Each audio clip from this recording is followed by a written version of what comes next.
Muy buenas tardes, queridos amigos, y bienvenidos a una nueva edición de este programa Estudio 9 de Vatican News Radio Vaticana.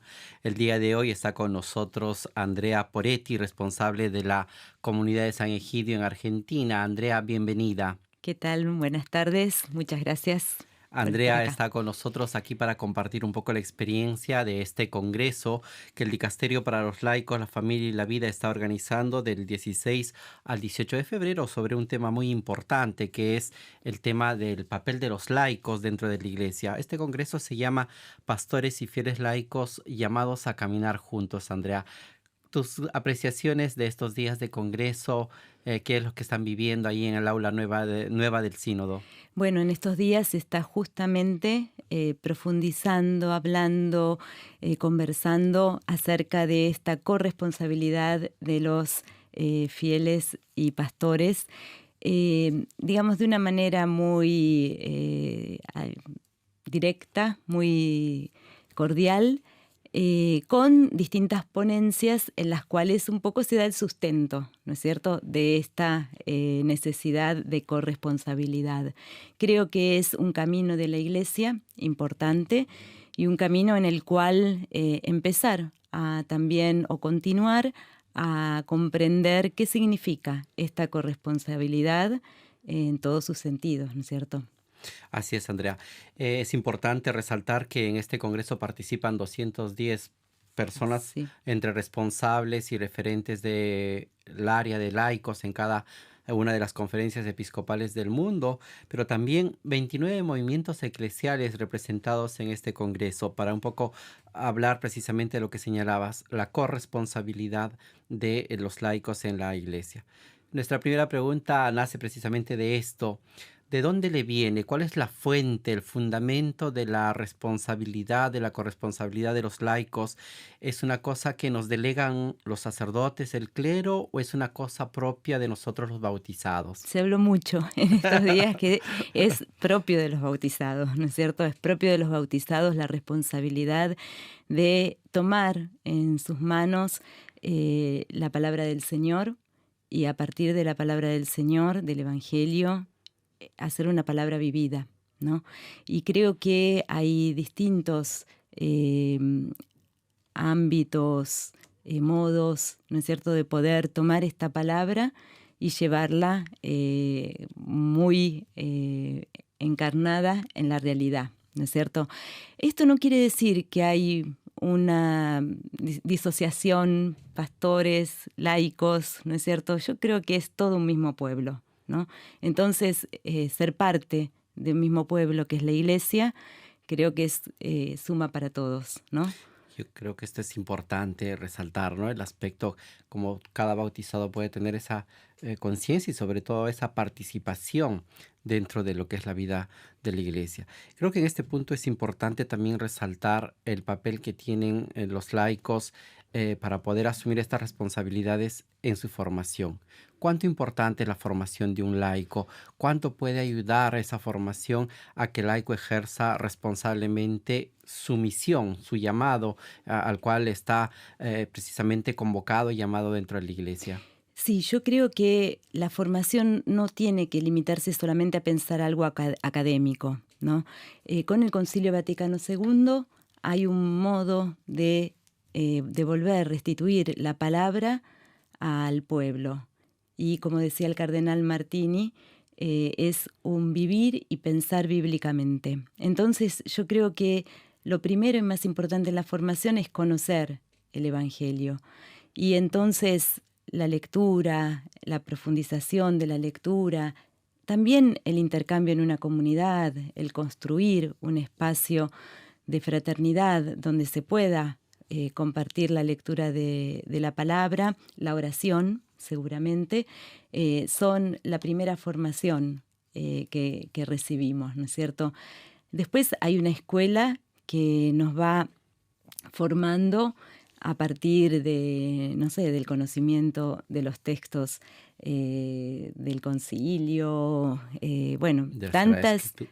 tantas otras puertas que se abren, pero no es una formación que se necesita, digamos, académica para iniciar algo, sino que es algo que va creciendo también con el interés de cada uno. Entonces la formación para los laicos es algo continuo, no es algo que uno dice, bueno, ya estoy formado, ya Inició, está, hizo su proceso y y terminó. terminó. No, es algo que tiene que ser toda la vida, ¿no? Porque Así es. toda la vida vamos acompañando nuestra vida al Evangelio, y el Evangelio va acompañando toda nuestra vida, y también el Evangelio crece, o la palabra del Señor crece con quien la lee. El Así, Evangelio es siempre el mismo, la Biblia es siempre la misma, no cambia.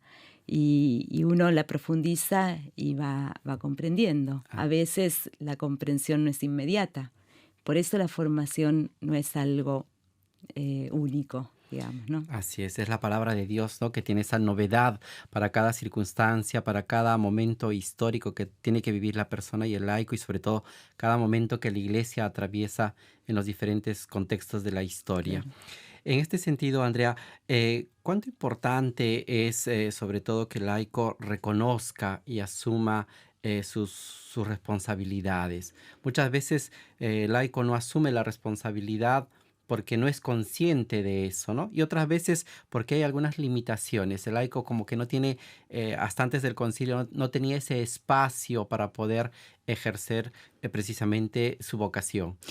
Yo creo que todo parte un poco de sentirnos una iglesia pueblo y una iglesia en salida, como dice el Papa Francisco, Así ¿no? es. Que si nos miramos demasiado para adentro, terminamos en la sacristía, y como dice el Papa, la sacristía huele a humedad al final. En cambio, es necesario salir, y yo creo que esa es la dimensión de los laicos, de los pastores, ¿no es cierto? Nadie se salva solo, lo dijo muy claramente el Papa durante la pandemia, aquel Así es. 27 de marzo del 2020.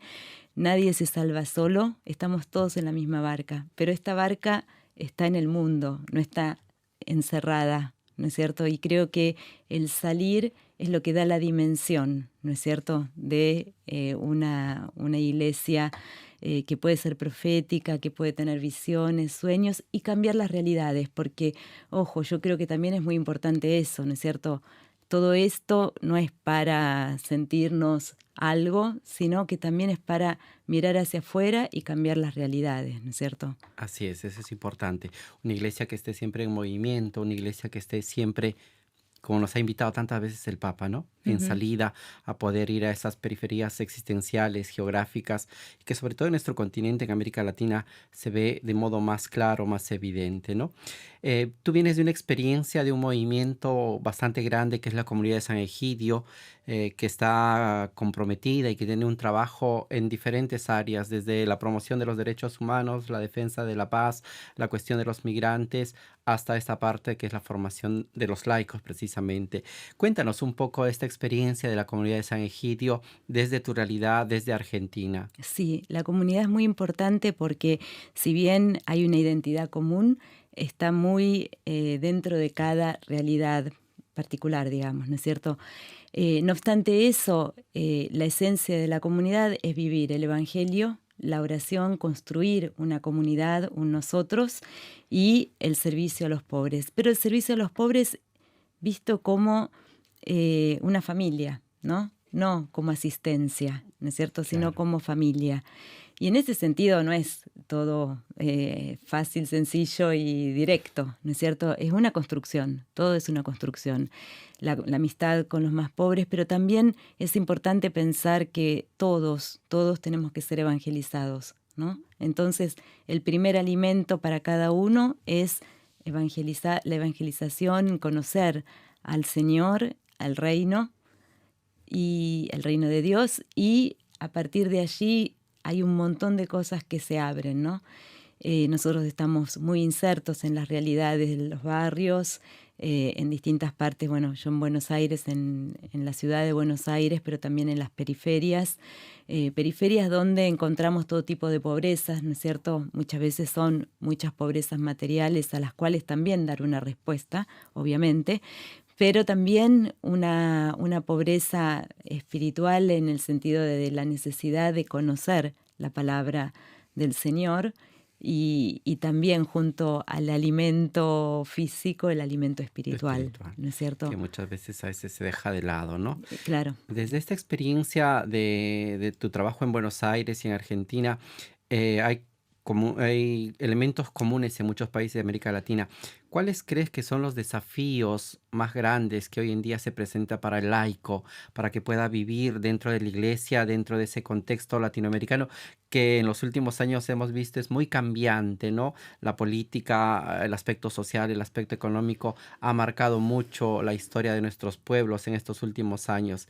El último ejemplo es mi país, Perú, que va Ah, Perú. sufriendo, Sí, claro, claro pero que sí. Bolivia, Chile, y por donde un poco va alargando la mirada, se van poniendo estos problemas. ¿Qué desafíos nos presentan esta realidad a los laicos en América Latina? Yo creo que el desafío es el encuentro personal, ¿no es cierto? El encuentro con cada realidad, conocer las realidades, porque muchas veces, bueno, un poco los medios, un poco esto, un poco lo otro, van dando noticias y es necesario también conocer la realidad desde adentro. Entonces, para nosotros como San Egidio es muy importante no hablar de las periferias, sino estar en las En la periferia. periferias, ¿no? Encontrar a la gente, saber cuáles son sus preocupaciones. No sé, por ejemplo, estamos teniendo la posibilidad de construir un centro en un lugar muy necesitado. Y bueno, hay muchos reclamos, entonces escuchar esos reclamos, pero no quedarse solamente en tantos reclamos de derechos que obviamente hay que responder también, pero también mostrar a cada uno cómo se puede vivir como vecinos, como amigos y no muchas veces estar peleando, ¿no? Porque muchas veces pasa eso. Y después el problema de los jóvenes, ¿no? El problema de los jóvenes, la droga, son flagelos muy grandes. En la construcción de este centro también nos pasó que al principio tuvimos algunos problemas y en cambio entender que los lugares comunes son lugares que tenemos que cuidar, ¿no es cierto? Entonces, no es tanto lo mío, lo propio, lo que yo tengo, sino empezar a hacer una construcción más social, ¿no es Así es. cierto? Pero no ideológica, sino bien centrada en el encuentro, ¿no es cierto? Y Así en el es. Evangelio, Y ¿no? es una cosa que el Papa siempre invita constantemente, ¿no? A dejar de lado esas ideologías, esas Exacto. cosas que a veces crean más división que unidad dentro de la iglesia. Y eso es importante. Te agradecemos por haber estado con nosotros aquí compartiendo esa experiencia, pero también quisiera que nos dejes ese mensaje de tu experiencia de haber compartido con 67 obispos, 36 sacerdotes y otros 107 laicos en este congreso. ¿Qué es lo que te va dejando? ¿Cuál sería tu mensaje para nuestros oyentes en América Latina de esta experiencia de vivir pastores y laicos caminando juntos? Es tener una visión también universal, ¿no es cierto? O sea, pensar que cada una de las realidades son importantes. Por ejemplo, hubo un testimonio de Turquía, un testimonio de Siria, muy importante, ¿no es cierto? Porque a partir de lo que pasó con el terremoto, pero Siria con la guerra de 12 años y encima ahora el terremoto. Entonces, tener siempre esta amplitud de horizonte, que no es solamente mi realidad la que tengo que conocer prima y sobre todo, sino que también hay un horizonte más grande. Esto me pareció muy importante, ¿no es cierto? También el testimonio de las iglesias orientales, ¿no es cierto? Entonces también ahí hay todo otro intercambio muy precioso que se pudo dar. Y después, bueno, nos encontramos con latinoamericanos y es siempre precioso conocer las realidades de cada uno, ¿no? De Así es. Paraguay, pude conversar de Colombia, Venezuela y bueno, así estos intercambios, México también. Estuvo presente, claro que sí. Eso. Muchísimas gracias, Andrea. Ha sido un gusto poder compartir y Bueno, tenerte con nosotros aquí en Radio Vaticana, la Vatican News. Y como han oído, queridos oyentes, con esta invitación de Andrea de alargar nuestros horizontes, de sentir como una iglesia universal, para poder estar no solamente hablando de esas realidades, sino sobre todo estando presentes en esas realidades. Les agradecemos por haber estado con nosotros y los invitamos a seguir al Papa Francisco, a acompañarlo este domingo cuando dirigirá la oración mariana del Ángelus desde la ventana del Palacio Apostólico. Que todos ustedes tengan una buena tarde y un buen fin de semana. Muchas gracias. Gracias, Andrea. bueno, muchas gracias.